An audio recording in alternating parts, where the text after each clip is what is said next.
Let's now quickly have a look at the interface. So we are going to first load some data, and this is just for the purpose of demonstrating the interface. Of course, we dive into all of these steps later on in much more detail, much more practically. But for now, we just want to get started with loading some data so that we can explain the interface. To load this data, you can of course also find it in the resources attached to this lecture. We will go to get data, and in here I can select now text CSV because I want to load a CSV file. And then I will just navigate to the location where I have downloaded this file to. I'm going to select it and I will just click on open. And after I have done this, I can see that this is a preview of the data. We can see in this case it is a CSV file, so the data is detected based on the first 200 rows. I will leave everything as it is. And now I could directly jump into transforming data, which is done by the query editor, but I can also directly load the data. If I'm going to go to transform data, this will open up the so-called Power Query Editor. This is a tool built into Power BI. It's basically a tool in the tool of Power BI. And in here, we have a bunch of different options to transform, restructure the data. But for now, we are just going to leave this. So we click on close and apply, and then we see the data will be now loaded into our model. So here we see the data will be loaded, and then it appears on the right side of our screen. And we see that this is the data that we have loaded. We can expand this data source, which we have just loaded, and we see that there are these different columns. Note that now we are in the so-called report view. This is where in the big screen in the middle, we are going to place our visualizations. So this will be the report that we are going to build using all of those visualizations and this data on the right side. Of course, we can go ahead and load more data. We can always also open up this query editor again, just by clicking on transform data. And we are going to spend a lot of time also in this query editor. Then we have also aside to this report view and the query editor, the so-called table view.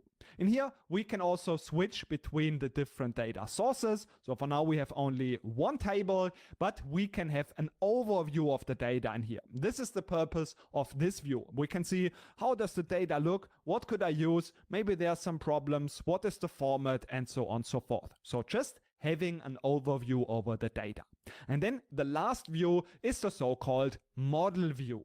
In here, we can create now relationships between multiple tables. So we have, for example, 3 different tables. They should be connected via different columns. We see how this works exactly later on, so that those tables can work together. And this is what we can do in the model view later on also.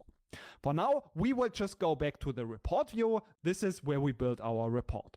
And now if I want to visualize some data, I can just go ahead and, for example, I can go to visualize the sales price. So I can just drag and drop it into the canvas, and then it will use this default visualization. Of course, now I can say I want to have a different type of visualization. For example, I can say I would like to have this visualization.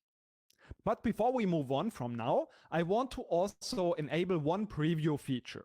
This is the so-called on-object interaction. To enable this, I can go to File, and then I go to Options and Settings, and afterwards to Options. And in here, I navigate to the preview features, and I will enable on-object interaction. I will do this because it's very likely that this will become public also very soon, so that we already use this feature.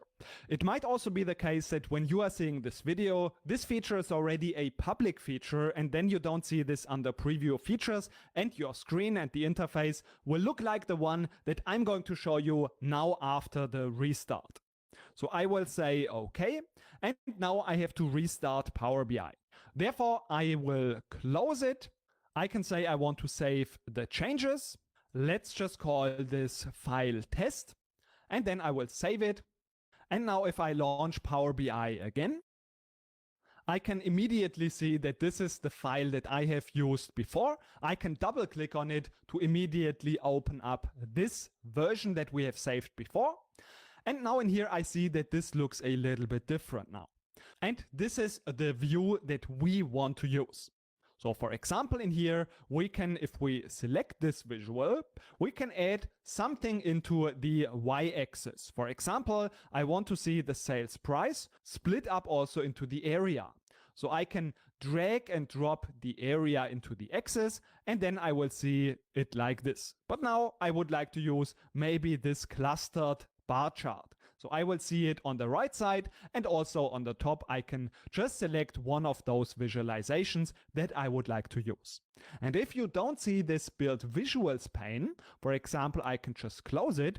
You can always add it again by just going to view, and in here you will also find now the build visual pane. So when you select it, it will appear also on the right side of the screen. But now we see that the data disappeared, or it was just collapsed to this little icon.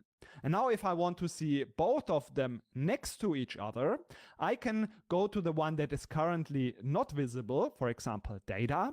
I right click on it, and then I say open in a new pane. And like this, it's just a bit more easy for me to work on. In my opinion, this is making it easier. Like this, I can, for example, click on this little X to remove the area, and I can just go ahead and drag and drop different things from the data into this build visual. This is, in my opinion, just the easiest way to just drag and drop the data into the visual. But these were now just the very first steps in understanding the basics of this interface. Thanks for watching the video till the end.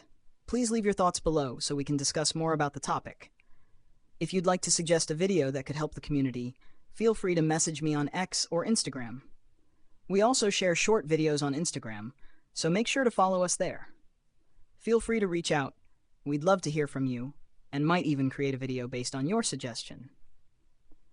Thanks again for being part of our community. See you in the next video.